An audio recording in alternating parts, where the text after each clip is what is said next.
Hello friends, welcome to my YouTube channel study insta AV. तो friends, आज हम NTSC के सिलेबस के बारे में बात करेंगे।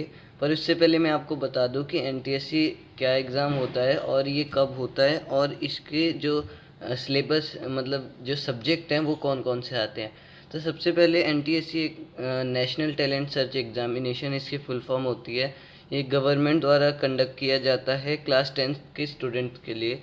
ये बस आप लाइफ में एक ही बार दे सकते हो, इसलिए ये एग्ज़ाम बहुत इम्पोर्टेंट हो जाता है। और साथ में ही इसके जो क्लियर करने के बाद इसकी जो एडवांटेजेस हैं वो भी बहुत ज़्यादा हैं। जैसे आपको स्कॉलरशिप मिलती है, आपको इंडिया की सारी नेशनल लाइब्रेरीज़ में फ्री में एडमिट कार्ड मिलता है, मतलब आप कोई भी बुक्स पढ़ सकते हैं, वहाँ से घर ला सकते हैं। तो ऐसी कुछ पीएचडी तक की आपको स्कॉलरशिप मिलती है अगर आप करें वहाँ तक की पढ़ाई। तो ये सब इसका इतना इम्पोर्टेंस होने के बावजूद स्टूडेंट्स को ये पता नहीं होता कि इसका सिलेबस क्या है। तो वैसे तो इसका सिलेबस क्लास 10th का जो सिलेबस होता है वही होता है, पर इसमें थोड़ा सा हाई लेवल भी पूछा जाता है स्टेट टू स्टेट डिफरेंस के साथ। ये टू स्टेजेस में होता है। तो जो फर्स्ट स्टेज होता है वो स्टेट वाइज कंडक्ट होता है, जो स्टेट का बोर्ड होता है एजुकेशन का वो कंडक्ट कराता है। और जो सेकंड लेवल होता है वो एनसीईआरटी कंडक्ट कराती है। तो फिर फर्स्ट लेवल जो होता है वो बहुत वेरी करता है स्टेट टू स्टेट, पर जो सेकंड लेवल होगा वो सारे स्टूडेंट एक ही साथ देंगे, एक ही पेपर को देंगे, इसलिए उसमें कंपटीशन ज़्यादा हो जाता है।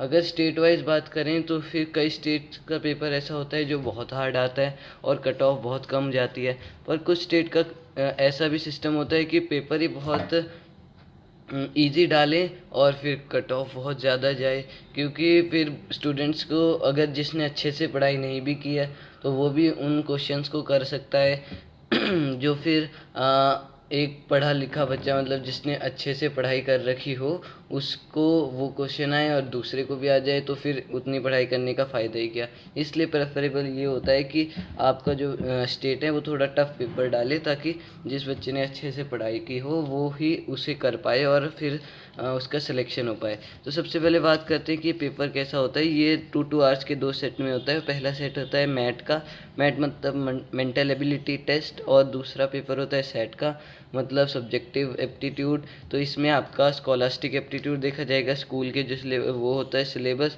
और मैट में ये स्कूल में नहीं पढ़ाया जाता, मैट आपका मेंटल एबिलिटी होता है, ये बस प्रैक्टिस करने से ही आ सकता है। तो प्रैक्टिस इसके लिए बहुत ज़रूरी हो जाती है। तो पहले बात करते हैं कि सेट में कौन कौन से सब्जेक्ट आते हैं। तो साइंस आता है 40 मार्क्स का, एसएसटी आता है 40 मार्क्स का, और मैथ आता है 20 मार्क्स का।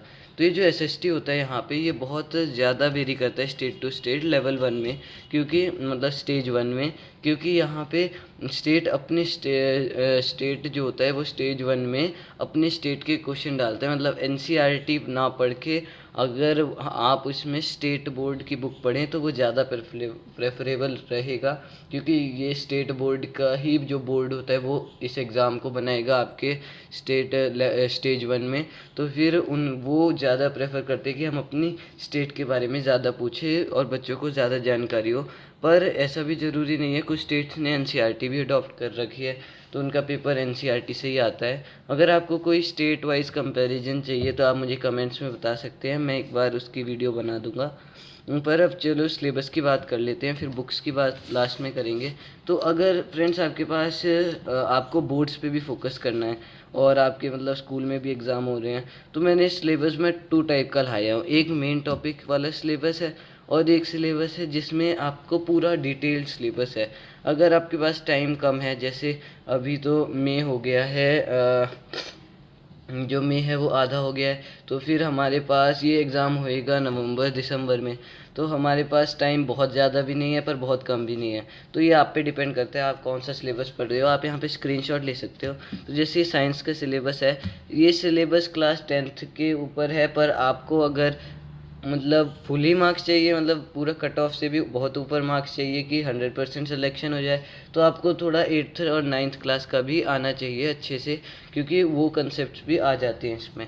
तो फिज़िक्स का जैसे हमारे पास है magnetism and electricity, motion and force, और मोशन अलग फोर्स अलग, ये 2 अलग अलग चैप्टर हो गए। पर मैंने कहा कि ये इंपॉर्टेंट टॉपिक्स है तो आप इन्हें चैप्टर वाइज भी पढ़ सकते हैं। तो light and sound, work and energy, तो ये हमारे फिज़िक्स में आ गए। केमिस्ट्री में हमारे 1 2 3 4 5 चैप्टर हैं, और बायोलॉजी में हमारे ये चैप्टर्स जो दे रखे हैं ये हैं। तो आप इनका स्क्रीनशॉट ले लें और ऐसे प्रिंट आउट करा सकते हैं तो करा लें, और यहाँ पे मंथ वाइज आप प्रिपेयर करें तो ज़्यादा ठीक रहेगा कि एक मंथ में मैंने ये चैप्टर पूरे करने, ये एक मंथ में ये चैप्टर पूरे करने हैं, तो इससे आपका सिलेबस जल्दी कवर हो जाएगा।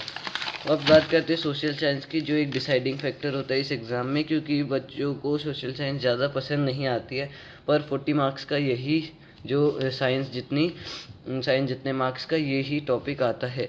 तो सबसे पहले फ्रेंच रेवोल्यूशन जो हमने क्लास 9th में पढ़ा था, इंडस्ट्रियल रेवोल्यूशन, ब्रिटिश राज, इसमें 8th 9th 7th सब के टॉपिक्स आते हैं, क्योंकि एसएसटी कोई ऐसा सब्जेक्ट नहीं है जो टॉपिक वाइज हो, ये मतलब एक चीज़ पढ़ो तो दूसरी को रिलेट हो जाती है।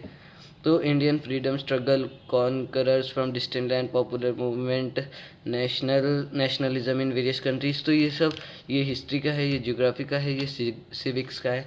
तो आप इसका प्रिंट आउट ले सकते हैं और इसका स्क्रीनशॉट ले लें, वरना और फ़ोन पे ही इसे रख दें और ऐसे हाईलाइट करें कि अगर आपको कोई वो नहीं आता तो आप ऐसे हाईलाइट करके रख दें कि ये मुझे पढ़ना है।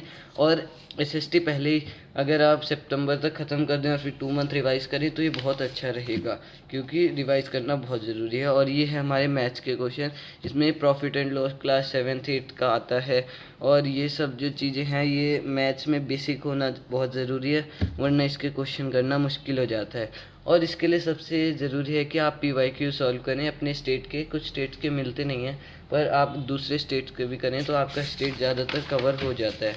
अब अगर आपको डिटेल सिलेबस चाहिए तो ये है डिटेल सिलेबस। तो यहाँ पे सोशल साइंस का डिटेल्ड सिलेबस है कि हर एक टॉपिक आप अगर अच्छे से पढ़ लें तो आराम से पेपर क्लियर हो सकता है। तो आप इसका स्क्रीनशॉट ले सकते हैं अगर आपको लेना है तो, और एक बार इन टॉपिक्स को ज़रूर पढ़ लें और देख लें कि आपको कितना आता है। उसके बाद यहाँ पे है हमारा साइंस का सिलेबस। तो साइंस की सिलेबस भी काफ़ी ठीक ठाक ही है, इसमें बायो और केमिस्ट्री और फिज़िक्स मिक्सड है, तो आप एक बार इसे चेक कर सकते हैं। और उसके ये देखिए जैसे motion and force, magnetism, electricity, तो ये सब मैंने जो थोड़ा जो इम्पोर्टेंट टॉपिक्स वाला सिलेबस है वहाँ पे भी बताया था, पर यहाँ पे कुछ और एडिशन है, अगर आपके पास इनफ टाइम है तो आप इसे कर सकते हैं। और उसके बाद हमारा लास्ट में आ जाता है मैथमेटिक्स का सिलेबस। मैथमेटिक्स का सिलेबस है ये सब जो आप स्क्रीन पे देख रहे हैं, आपको स्क्रीनशॉट लेना है तो ले लीजिए। तो अब हमारा सेट जो होता है स्कॉलस्टिक एप्टीट्यूड वाला, उसका सिलेबस पूरा हो गया है। अब मैं आपको मैथ का सिलेबस दिखाऊंगा। तो मैथ का सिलेबस मैं ये एक MTG की बुक है मेरे पास, इससे ही सीधा आपको दिखा देता हूँ, क्योंकि इसमें उन्होंने डिटेल में बता रखा है तो इसको अलग से बताने की ज़रूरत नहीं है। तो ये जो टॉपिक्स हैं आप इन्हें देख सकते हैं, ये मेन टॉपिक्स होते हैं जो वर्बल ये मैथ के लिए पढ़ने ज़रूरी होते हैं। मैथ कोई ऐसा सब्जेक्ट नहीं है जो 2 महीने में पूरा हो जाएगा, इसको पूरा 1 साल की प्रैक्टिस लगती है सारे टॉपिक्स की, तब जाके 100 में से आप 95 तक ला सकते हैं। तो अब देखिए वर्बल रीजनिंग में ये सब टॉपिक्स आते हैं। अब ये ऐसा भी नहीं है कि आपको खुद से ही पता चल जाएंगे कैसे टॉपिक है, इनके क्वेश्चन सॉल्व करने पड़ेंगे। इनके कुछ फार्मूलेज होते हैं जो कि जल्दी इन्हें सॉल्व करने में मदद करते हैं, तो वो सब अगर आप किसी इंस्टीट्यूट में जाते हैं तो ही आपको पता चलेंगे, क्योंकि ऐसे बुकिश नॉलेज से तो एक्सपीरियंस टीचर अगर है तो वो आपको अच्छे से बता सकते हैं। और non verbal reasoning, quantitative aptitude, ये क्वांटिटिव एप्टीट्यूड में ज़्यादातर मैथ्स का आता है। मैथ्स जो 20 मार्क्स का है उसमें भी कई क्वेश्चन इससे आ जाते हैं, जो ये क्वांटिटिव एप्टीट्यूड है कई स्टेट में, जैसे यूपी में तो कई क्वेश्चन आ जाएंगे। और यहाँ पे सैम्पल क्वेश्चन पेपर, ये इतने सारे सैम्पल सॉल्व और सैम्पल क्वेश्चन पेपर हैं, तो आप इन्हें इस बुक को ज़रूर चेक कर सकते हैं मैथ के लिए। और अब बुक्स की बात ही कर लेते हैं, तो मैथ के लिए आप ये बुक देख सकते हैं, वरना एक RS अग्रवाल बुक होती है वो देख लीजिए, वरना ये ऐसे मेरे पास जैसे बहुत सारे क्वेश्चन है, जैसे ब्लड रिलेशन के क्वेश्चन है, ये उसके आंसर की है, और ये मैथमेटिकल ऑपरेशन, तो ये बहुत सारे क्वेश्चन है। ये मैं एक इंस्टीट्यूट से पढ़ता हूँ तो वहाँ से मुझे ये मिलते हैं, तो इन्हें सॉल्व करके भी आपकी बहुत अच्छी प्रैक्टिस हो जाएगी। ये सब RS अग्रवाल के, ये तो बुक खरीदने की ज़रूरत नहीं पड़ती। अगर आपको वो इंस्टीट्यूट या फिर कोई भी आपको इसके लिए गाइडेंस चाहिए कि मैं कौन से उसमें जाऊं या कौन से ऑनलाइन कोर्स का एनरोल करूं, तो मैंने कमेंट सेक्शन में एक लिंक पिन कर रखा है टेलीग्राम का, उस पर आप मुझे मैसेज कर दीजिए, तो मैं आपको बता दूंगा कि कैसे क्या करना है। और अब मैं आपको बताता हूँ कि सेट के लिए भी एक MTG की बुक आती है, और उसका MTG का सॉल्व्ड सेट के पेपर होते हैं, उसमें वो अमेज़ॉन पे भी है, मैं उसका लिंक वरना इस पे डाल दूंगा डिस्क्रिप्शन पे। वो करीब 1000 रुपीज़ की है, पर डिस्काउंट में 700-800 की मिलती है, तो वो आप ले लीजिए। तो वही काफ़ी है, आप बस एनसीईआरटी से पूरे पूरे चैप्टर पढ़ के और उससे अपने पीवाईक्यू सॉल्व करें, ताकि आपकी अच्छे से प्रैक्टिस हो जाए। और फ्रेंड्स, एग्ज़ाम एक ही बार आता है 10th क्लास में, तो इसे प्लीज़ सीरियसली लें ताकि आपका सिलेक्शन हो सके, क्योंकि सिलेक्शन रेट बहुत ही कम है। लास्ट में जाके कुछ 2000-3000 बच्चे ही सिलेक्ट हो पाते हैं। तो आप देख सकते हैं कितना हार्ड है, पर बहुत ही प्रेस्टिजियस एग्ज़ाम है। अगर क्लियर कर लिया तो मतलब ज़िंदगी भर के लिए एक अचीवमेंट हो सकती है ये, क्योंकि ऐसे लेवल का एग्ज़ाम फिर कभी नहीं आता जो पूरे नेशनल लेवल पे हो, और वो नेशनल लेवल पे और गवर्नमेंट एग्ज़ाम हो। गवर्नमेंट एग्ज़ाम है तो इसमें हाँ, स्कॉलरशिप मिलने में लेट तो होता है, पर मिलती ज़रूर है। तो बहुत सारे फ़ायदे भी होते हैं। और ये जैसे मैंने आपको बता दिया, मैथ की प्रैक्टिस करना बहुत ज़रूरी है। और सेट के लिए तो आपको अभी से पढ़ना शुरू कर देना चाहिए कि पूरा सिलेबस आप कंप्लीट कर दें। अभी जैसे गर्मियों की छुट्टियां हो रखी होंगी आपकी, तो उसमें आप अगर इसे पूरा कर दें कुछ सब्जेक्ट्स का, तो आपके लिए बहुत अच्छा रहेगा। तो फ्रेंड्स, मैंने आप जो टेलीग्राम पे लिंक डाला है उस पर आप मैसेज कर सकते हैं, कोई भी आपको प्रॉब्लम है तो। आज की वीडियो यहीं तक रखते हैं, और अगर आपको स्टेट वाइज कंपैरिजन चाहिए तो मुझे कमेंट सेक्शन में पूछ लीजिए, और कोई भी डाउट है तो अभी कमेंट सेक्शन में पूछ सकते हैं। Thank you.